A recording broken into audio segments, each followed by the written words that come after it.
Cumprimentamos a todos com a gloriosa paz do Senhor. Gostaríamos de, nesta manhã, fazer uma meditação de uma mensagem que eu comecei certo dia aqui no Instagram. Ou seja, fiz um vídeo à parte, mas ela não consegui baixar no Instagram. E agora eu postei o vídeo no Instagram, mas só pela metade. E agora eu resolvi trazer essa mensagem que eu preguei. Fiz um vídeo à parte e vou pregá-la aqui no Instagram para a nossa edificação nessa manhã. Espero que você, se você tiver Bíblia, acompanha aí na sua casa. Se não tiver, você depois verifica o que eu disse para ver se tem verdade, se tem bondade, se tem necessidade nessas coisas, e deixando aqui para nossa reflexão nesta manhã. Encontra-se em 2 de Samuel, capítulo 1. 2 de Samuel, capítulo 1. A partir do verso de número 1, nós vamos ler até o verso de número 11. E depois mais alguns versículos. O texto é um pouco longo, mas se faz necessário. Diz assim: Davi mata o amalequita, que ele traz a notícia sobre a morte de Saul. E depois da morte de Saul, voltando Davi da derrota dos amalequitas, e ficando Davi 2 dias em Ziclague, sucedeu ao 3º dia que um homem veio do arraial de Saul, com vestes rotas e terra sobre a cabeça. E sucedeu que, chegando ele a Davi, se lançou no chão e se inclinou. E Davi lhe disse: De onde vens? E ele lhe disse: Escapei do exército de Israel. E disse-lhe Davi: Como foi a isso? Peço, dize-me. E ele lhe respondeu: O povo fugiu da batalha, e muitos do povo caíram e morreram, assim como também Saul e Jonatas, seu filho, foram mortos. E disse Davi ao jovem que lhe trazia as novas: Como sabes tu que Saul e Jonatas, seu filho, são mortos? Então disse o jovem que lhe dava a notícia: Cheguei por acaso à montanha de Gilboa, e eis que Saul estava encostado sobre a sua lança, e eis que os carros e capitães de cavalaria apertavam com ele. E olhando ele para trás de si, viu-me a mim e chamou-me, e eu disse: Eis-me aqui. E ele me disse: Quem és tu? E eu lhe disse: Sou um amalequita. Então ele me disse: Peço-te, arremessa-te sobre mim e mata-me, porque angústias me têm cercado, pois toda a minha vida está em mim. Arremessei-me, pois, sobre ele e o matei, porque bem sabia eu que não viveria depois de sua queda. E tomei a coroa que tinha na cabeça e a manilha que trazia no braço, e as trouxe aqui a meu senhor. Então apanhou Davi as suas vestes e as rasgou, como também todos os homens que estavam com ele. E prantearam, e choraram, e jejuaram até a tarde por Saul e por Jonatas seu filho, e pelo povo do Senhor, e pela casa de Israel, porque tinha caído a espada. Então disse Davi ao jovem que lhe trouxera a nova: De onde és tu? E disse ele: Sou filho de um homem estrangeiro, amalequita. E Davi lhe disse: Como não temeste tu em estender a mão para matar o ungido do Senhor? Então chamou Davi um dos jovens e disse: Chega e lança-te sobre ele. E ele o feriu e morreu. E disse-lhe Davi: O teu sangue seja sobre a tua cabeça, porque a tua própria boca testificou contra ti, dizendo: Eu matei o ungido do Senhor. Amados, é uma passagem muito triste de um episódio, um capítulo na vida do povo de Israel, pela consequência do próprio rei Saul, eles ficaram submetidos a esse infortúnio, na verdade. Eles perderam a guerra para os filisteus. Chega um jovem mentiroso, amalequita, diz que encontrou Davi e Jonatas e o matou na montanha de Gilboa. Era tudo mentira. Ele queria ganhar a fama, queria que Davi se alegrasse com a morte de Saul. E eu pergunto a vocês, quando a gente lê esse texto, a gente não vê Davi se alegrando. A gente não vê Davi comemorando a morte de Saul, pulando, gritando. A gente não vê Davi dançando com os homens pela vitória, a pseudo-vitória da morte do seu inimigo, vamos dizer assim, que não era inimigo de Davi, do ungido do Senhor. A gente não vê o que fez Davi. Quando a gente olha para a Bíblia, a gente vê que Davi ele não se alegrou, Davi ele jejuou, ele pranteou, ele rasgou as suas vestes, ele chorou com os homens, além de chorar, prantearam. Todo Israel, todos os homens que estavam com ele, jejuaram naquele dia todo, começando daquela manhã até o final da tarde. Eles fizeram um jejum por Saul e Jonatas e por todo o povo de Deus que havia caído naquela peleja, né? Diferentemente da atitude de outras pessoas que se alegraram com a morte de Saul, Davi, ele, como diz o texto, e eu risquei aqui, frisei bem claro aqui, risquei na minha Bíblia, ele diz aqui: então Davi rasgou as suas vestes, como também todos os homens que estavam com ele, prantearam, choraram e jejuaram até a tarde, por Saul e por Jonatas e pelo povo do Senhor. Olha que coisa maravilhosa. Diferentemente de outras pessoas, ele não se alegrou, mas Davi poderia ter se alegrado, claro, né? Porque ele tinha muitos motivos para se alegrar. Eu não sei se o meu inimigo morresse, sei lá, que eu não tenho inimigos. Se eu tivesse um perseguidor implacável, violento contra mim, e ele de repente morresse, não sei se eu iria me alegrar ou ficaria triste. Eu não sei qual seria a minha reação, mas uma coisa eu sei, que a reação de Davi, ele diz a Bíblia que foi totalmente diferente daquilo que os homens esperavam. Diz aqui, quando Davi soube da notícia, ele jejuou, pranteou, rasgou suas vestes, chorou, né? Porque Davi, ou seja, Saul era obcecado por matar a Davi.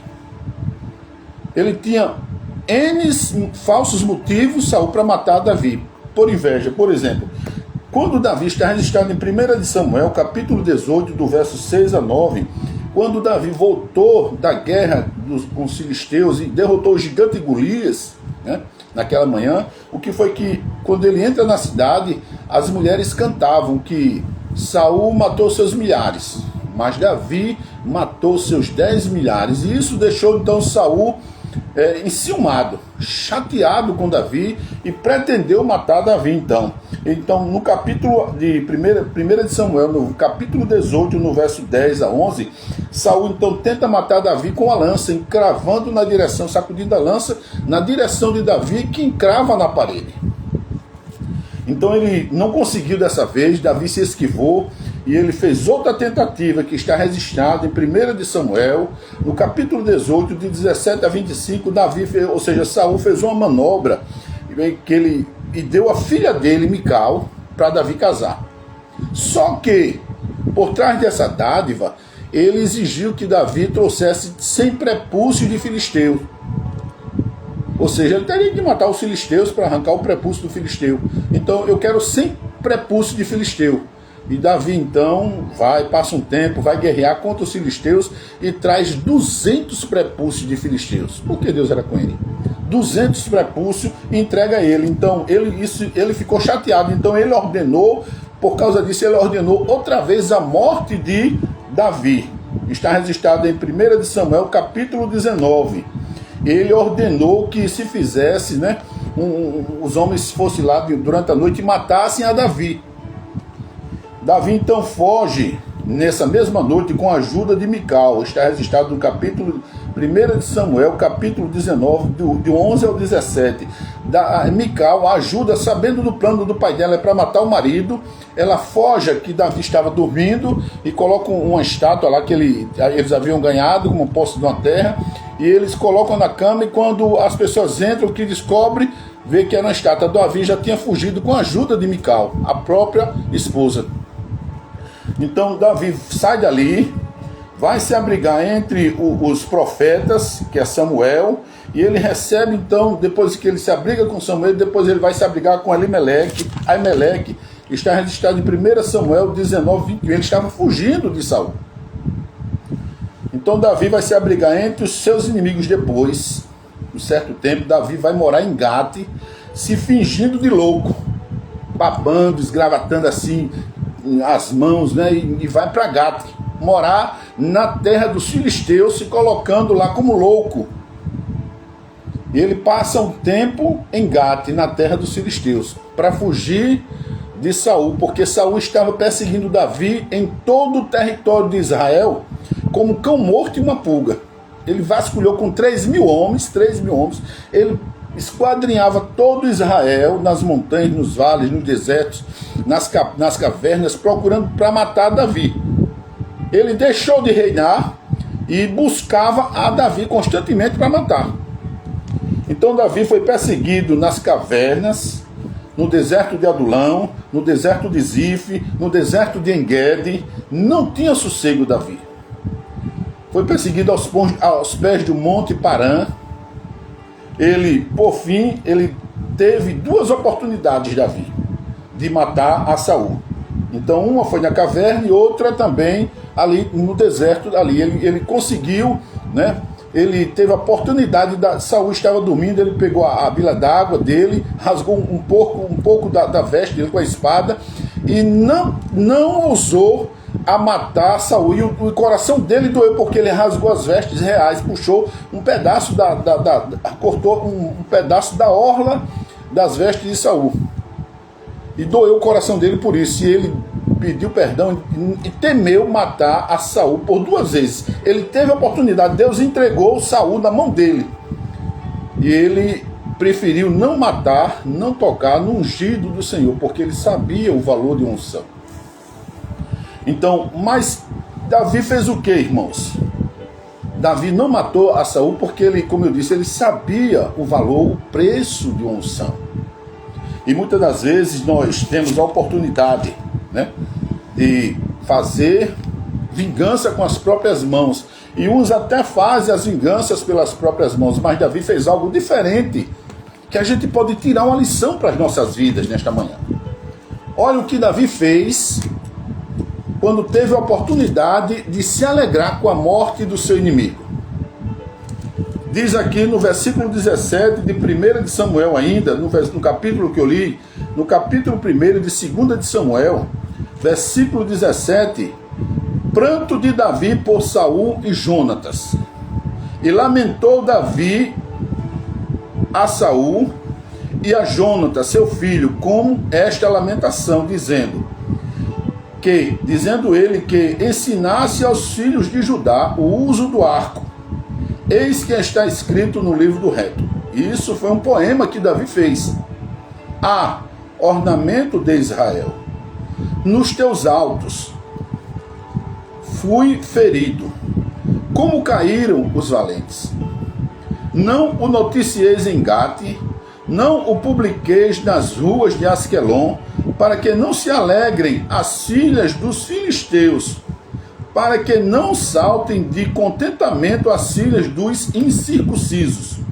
Vós, montes de Gilboa, nem orvalho, nem chuva caia sobre vós, nem sobre vós, campos de ofertas alçada, pois aí desprezivelmente fui arrojado o escudo dos valentes, o escudo de Saul, como se não fora ungido com óleo. E ele sai fazendo esse poema do versículo 17 de 2 de Samuel, capítulo 1, até o versículo de número 27. Ele faz um poema, ele faz um cântico para se cantar em Israel. É um cântico isso aqui. Então, diferentemente das pessoas normais, sem o Espírito de Deus, Saul ou Davi, ele não se alegra, ele não dá um culto e ação de graças, ele não pula, ele não chama, não vai para a churrascaria se congratular com os amigos, não diz que vai fazer isso, fazer aquilo porque o seu perseguidor morreu. Ele faz um poema, ele faz um cântico para que os filhos de Judá cantassem, para que todo Israel cantasse, quando soube da morte de Saul e Jonatas. Jonatas, que ele diz nesse poema que Jonatas, o amor de Jonatas era melhor do que o amor das mulheres para ele. Ele tinha um sentimento de amor, de irmão puro. Aquele amor ágape, irmãos, aquele amor puro, genuíno, que Deus coloca no coração de um homem, de uma mulher, e do servo dele. Ele tinha um amor por Jonatas, era um amigo fiel. E ele sente a dor da morte de Jonatas. Ele sente a dor da morte do seu pai Saul, ou seja, do seu maior perseguidor, porque ele tinha na mente sua que um dia Saul recebeu a unção do Deus vivo, do óleo caindo sobre a cabeça dele e transformando o coração de Saul, a Bíblia diz, naquele dia. E um dia Davi estava no campo, Davi também recebeu este óleo na casa de Jessé. Quando o óleo caiu sobre a vida dele, Samuel foi lá e ungiu como rei sobre todo Israel. A vida diz que o coração de Deus mudou, se apossou, tomou conta do coração de Davi naquela manhã, porque o óleo de Deus, a unção de Deus estava sobre o coração de Davi. Agora vocês vejam, né? Veja o que Davi diz nesse salmo, não, nesse cântico: não noticieis em Gate, não publiqueis em Asquelon. O que Davi quis dizer com isso? Não noticieis em Gate e não publiqueis em Asquelon. Gate era a capital dos filisteus. Davi havia morado em Gate, Davi conhecia bem o costume dos filisteus. Davi passou mais de 2 anos morando em Gate, a capital deles. Davi conhecia como eles comiam, como eles viviam, como eles se comportavam diante das péssimas notícias dos inimigos. Davi havia morado na cidade dos filisteus, havia se abrigado na terra do inimigo. Davi conhecia o costume do povo de Gate, irmãos. E ele diz aqui: não publiqueis em Asquelon, não noticieis em Gate, não dê a notícia lá em Gate, né? E não publique isso aí em Asquelon, né? Por que ele disse isso? Porque ele sabia que Gate era a capital dos filisteus, como eles iriam receber a notícia alegre, e como eles iriam reagir também em outra cidade, que era Asquelon. Asquelon era a cidade às portas do inferno da Filístia.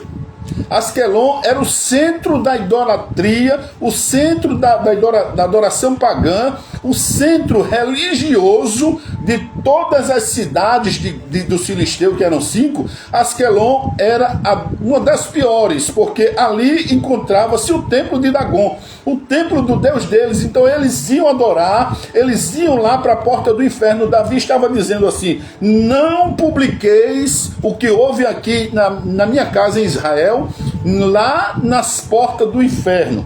O que Davi queria dizer que era isso: não traga, não dê as nossas vergonhas na casa do inimigo. Não deixe que as filhas dos filisteus lá em Asquelon, elas dancem, elas se alegrem sobre o sangue de Saul. Davi não estava tão preocupado com Saul, mas com Jonatas, e até estava com Saul. Mas o problema de Davi é que ele não queria dar munição ao inimigo. Davi não queria propagar as suas misérias.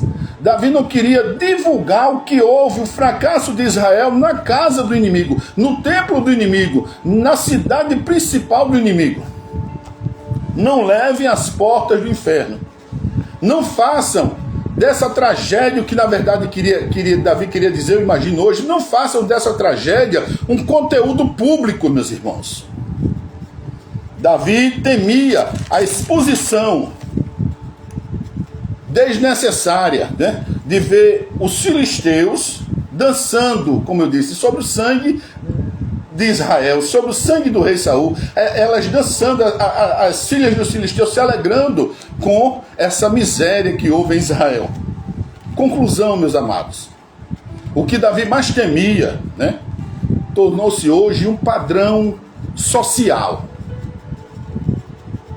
O que Davi mais temia naquela época tornou-se hoje um padrão, né, social. Hoje tudo que acontece, a gente pega o WhatsApp, pega o celular, tira um print, manda uma foto e publica lá em Asquelon, nas portas do inferno, no templo do nosso inimigo, no templo do Deus deles. Nós publicamos em Gade. Nós damos conhecimento ao inimigo do que aconteceu conosco. Nós expomos as nossas misérias, as misérias dos outros, publicamente, lá em Asquelon, lá em Gate, sem um mínimo de receio. Houve um fato um dia desse, de um certo pastor que foi público aí, né, que ele se vestia com uma roupa diferente, alguma coisa assim, uma calcinha, uma peruca, ia ali numa praça fazer uma investigação, aquela coisa toda, e descobriu-se quem foi, e alguém filmou e publicou, deu ciência, deu sabedoria, tornou um conteúdo público nas redes sociais. Um mandava um print para o outro, um mandava mensagem para o outro, eu recebi, e quando eu recebi, aquilo doeu dentro de mim, irmãos. Aquela exposição pública doeu dentro do meu coração. Não que eu seja melhor do que os outros, ou mais espiritual ou menos, não sou nem espiritual, irmãos. Mas aquela exposição daquele homem, naquela situação, doeu no meu coração. E eu deletei, não repliquei a mensagem, não mandei para ninguém. Quem mandava para mim, eu ficava calado e deletava a mensagem. Não respondia nada. Eu não divulguei em Asquelon, eu não publiquei em Gate, porque eu imagino, se fosse com o meu filho, será que eu iria dar ciência, fazer um conteúdo público da miséria do meu filho? Se fosse com a minha filha, será que eu iria fazer um conteúdo público, expor a minha vergonha, porque a vergonha de um pai é a vergonha de um filho, a vergonha de um filho torna-se a vergonha de um pai? Será que eu iria transformar aquela vergonha numa exposição no conteúdo público, irmãos? Será que eu seria capaz de, se fosse com minha esposa, se fosse com o marido de alguém, se fosse com o filho de alguém, será que eu iria fazer o mesmo? Iria rir? Você imaginou se fosse com a sua filha o que aconteceu? Se houvesse um escândalo com a sua filha, com o seu filho, com o seu marido, com a sua mulher, com alguém que você ama muito, você iria tirar um print, iria mandar para o outro rindo, olha aqui o que aconteceu, eu estou publicando em Asquelon, eu estou dando notícia em Gate, eu estou alimentando o meu inimigo, eu estou fazendo saber o meu inimigo do que aconteceu, das minhas misérias, do meu fracasso como pai, como mãe. Será que você ia publicar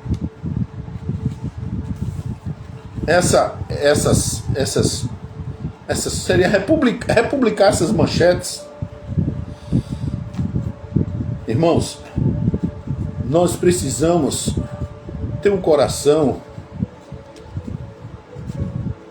segundo o coração de Deus. Coração segundo o coração de Deus. Deus procura os verdadeiros adoradores, aqueles que adorem o Pai em espírito e em verdade. Não aqueles que adoram o Pai em falsidade, em exposição, em dissimulação. Deus precisa dos verdadeiros adoradores. E quem adora o Pai em espírito e em verdade, ele sabe o valor de uma unção. Quem adora o Pai em espírito e em verdade, ele não se alegra com a queda do altar, porque sabe o valor de uma unção. Ele ora, ele intercede, porque quem fez aquilo com ele continua vivo até hoje e poderá fazer com você também. E você poderá ser uma exposição pública, você poderá ser um conteúdo público. Quando essas coisas acontecem, a gente compartimenta que recebe, a gente compartimenta ali, a gente coloca ali num compartimento, apaga, deleta e vai se colocar de joelho pelas madrugadas e pedir a misericórdia por aquela família, e pedir a misericórdia por aquele pai, pedir a misericórdia por aquela esposa, pedir a misericórdia por aquele filho, por aquela filha que se colocou naquela situação. Não é levando as nossas dores engate, irmãos, que nós vamos ser felizes.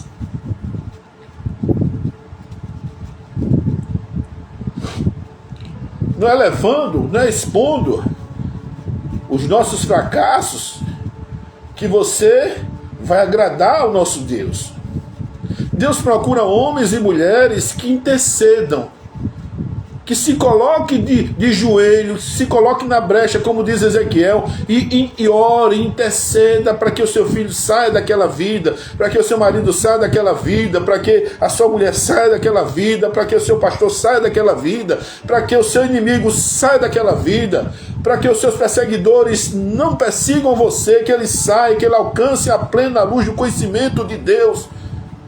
Deus espera que nós nos coloquemos diante do altar dele, não coloquemos o nosso problema, a nossa queda, a queda do nosso inimigo, não nos alegremos com a queda dos nossos inimigos, irmãos.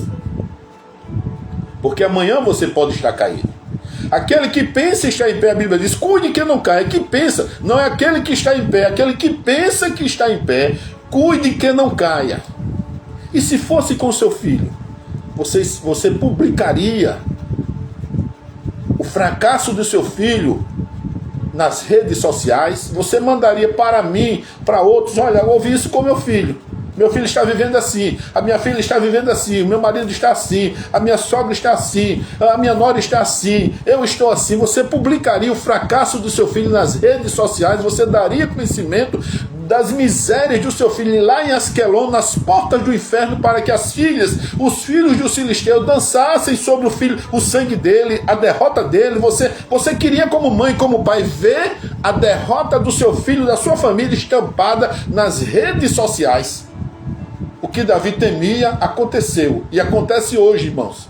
E quando não é comigo, eu mando um print, eu tiro um print e mando logo, eu tiro um print, faço um vídeo, mando, faço kkkk, boto a carinha de riso, eu rio, e tá tudo bem. Eu divulguei a queda do outro, eu divulguei a queda do altar, eu divulguei alguém que um dia foi ungido pelo Senhor, um dia que alguém teve a unção de Deus sobre a sua vida.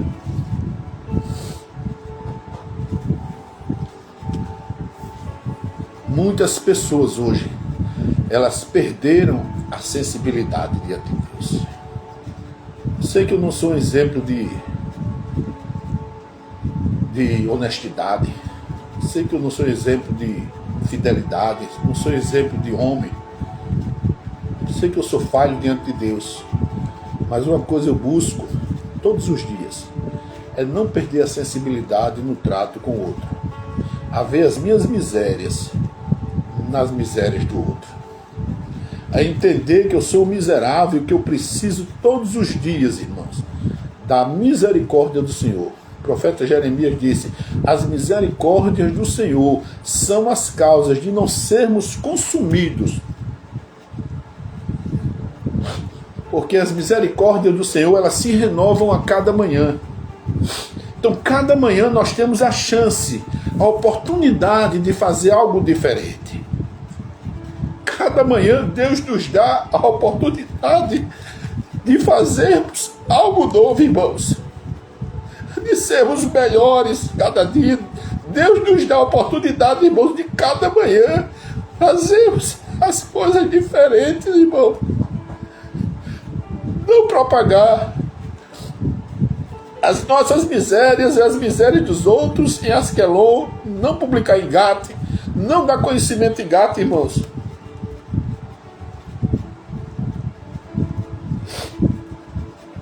Ao invés de orar, você sai publicando o fracasso dos outros em Gate. Cuidado, muito cuidado, porque você pode um dia estar nesse fracasso, você pode um dia estar nesse conteúdo nas redes sociais, você um dia pode estar nesses prints nas redes sociais. Os seus inimigos podem um dia sair por aí divulgando o que aconteceu. Nem toda a verdade, irmãos, elas precisam ser publicadas em Gate, na capital dos filisteus, em Asquelon, nas portas do inferno dos filisteus, dos nossos inimigos. Nem toda verdade precisa virar um post, nem toda verdade precisa ser publicada, porque quando a gente olha no Instagram, irmãos, a gente vê pessoas feias, bonitas, através dos filtros. Nós vemos pessoas ricas, felizes, contentes, só postam aquilo que é maravilhoso, que é bonito, né? Ninguém posta as coisas erradas, os fracassos, ninguém posta as demências, as derrotas, só postam as coisas boas. É uma escolha seletiva. Mas que nesta manhã você aprenda com esta palavra que Deus precisa que você seja um intercessor. Deus precisa que você seja um pedacinho dele aqui na terra, um pedacinho do céu aqui na terra, irmãos. E para terminar, para finalizar, eu vou contar uma ilustração que serve para o momento. Diz que um certo membro de uma paróquia procurou um padre dele. Disse: seu padre, eu vim encontrar um negócio aqui, o senhor, do irmão fulano, o senhor sabe da paróquia do irmão fulano, o senhor sabe o que foi que houve? O padre disse: não, meu filho, espera aí, não sei o que foi que houve. Mas antes de você contar, deixa eu ver se você passa nas 3 peneiras. Ele disse: peneiras, padre? Sim, nas 3 peneiras. Se passar, você vai contando. E eu quero saber também. Aí ele disse: me responda primeiro, tem necessidade? É necessário que você conte isso do irmão? Ele disse: necessário. Não é necessário. Ele disse: então já não passou na primeira peneira. Vamos para a segunda peneira. Você sabe dizer se é verdade? Você viu, você tem provas. Você pode provar que é verdade? Ele disse: bem, eu não sei não, eu soube. Mas se é verdade, eu também não sei, eu só soube. Eu só estou dizendo. Ele disse: você tem como provar? Ele disse: não, nem me voa. Ele disse: então pronto, já não passou na segunda peneira. Verdade, não tem verdade nisso. E se foi, você não tem como provar. Vamos para... já não passou nas 2 peneiras. Então você tem uma chance ainda de me contar, porque eu estou curioso para saber. Tem bondade nisso? Ele disse: como bondade? Ele disse: seria bom que fosse com você, ou com seu pai, ou com a sua mãe, ou com seu irmão, ou com a sua filha. Você gostaria, seria bom que alguém viesse contar? Você acharia bom? Tem bondade nisso? Ele disse: não, padre, não. Bondade não tem não. Não, isso aí não seria bom, né, padre? Ele disse: então, vá em paz, que eu não preciso ouvir a sua fofoca, irmão. Aí, quando ele ia saindo, baixou a cabeça, ia saindo, o padre chamou ele: ô filho. Ele voltou e disse: ainda tem uma 4ª peneira que eu esqueci. Se passar, ele disse: que é, padre? Ele disse: é misericórdia. Tem misericórdia nisso? Você sente a dor do outro? Veja a misericórdia de Deus para com ele. 70 vezes 7. Aí ele baixou a cabeça e foi embora. E que nesta manhã, irmãos, a gente aprenda com esta palavra, que ela é poderosa para nos edificar, nos corrigir, nos exortar, nos levantar, nos erguer, nos colocar de pé, nos fazer mudar de atitudes, nos corrigir, instruir todo homem em justiça. É a palavra de Deus. Que cada dia nós sejamos corrigidos por ela, irmãos. Pode ter certeza que se você mandar o seu print para mim, mandar o print de alguém que fracassou, de um pastor que foi pego ali de calcinha, de não sei o que, de peruca, você pode ter certeza que você não vai receber de minha parte esse print, ou outra pessoa não vai receber de minha parte. Ah, mas o fulano caiu, mandei um print aqui. Não interessa. Porque eu li a palavra e aprendi com a palavra, apliquei a palavra primeiramente a mim e depois para os outros. Eu acho que por isso que Deus ele tem tanta misericórdia de mim. Porque eu estou buscando caminho da misericórdia, não só para mim. Eu estou entendendo que, como o profeta Jeremias, o Senhor falou para ele, diante de um povo rebelde, quanto mais obcecado pela idolatria, pregou 65 anos ele passou pregando e o povo não se convertia, e ele foi reclamar com Deus, e Deus disse: Jeremias, as misericórdias, a Bíblia diz que Jeremias fez as lamentações. Jeremias estava se lamentando diante do Senhor, e o Senhor disse para ele: Jeremias, em Lamentações 3, alguma coisa assim,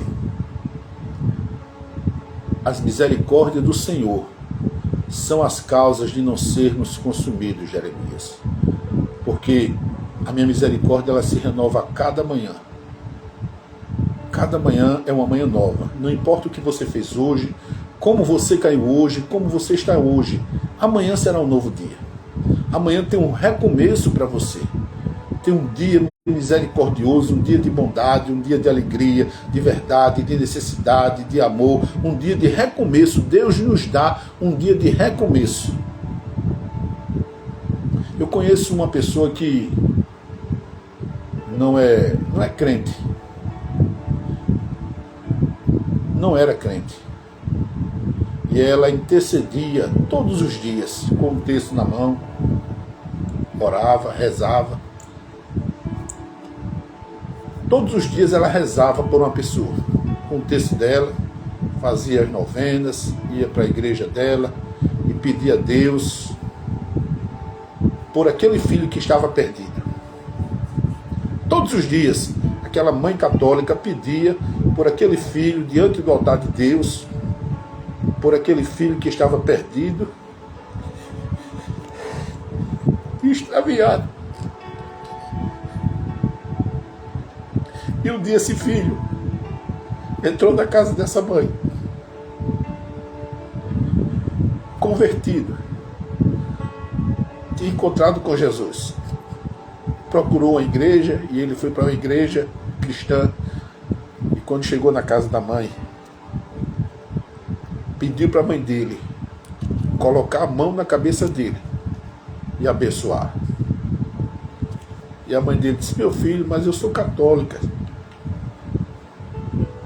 como é que eu vou abençoar você? E ele disse: mãe, não me importa o que a senhora faz, a religião da senhora, eu vejo que a senhora intercedia por mim. Põe a mão na sua cabeça, eu preciso da sua bênção. E a mãe colocou a mão na cabeça daquele filho e disse: Deus abençoe meu filho. E esse filho, irmãos, está aqui hoje falando com você, por causa de uma intercessão, de uma oração de uma mãe católica. Que as misericórdias de Deus, elas te alcancem no dia de hoje.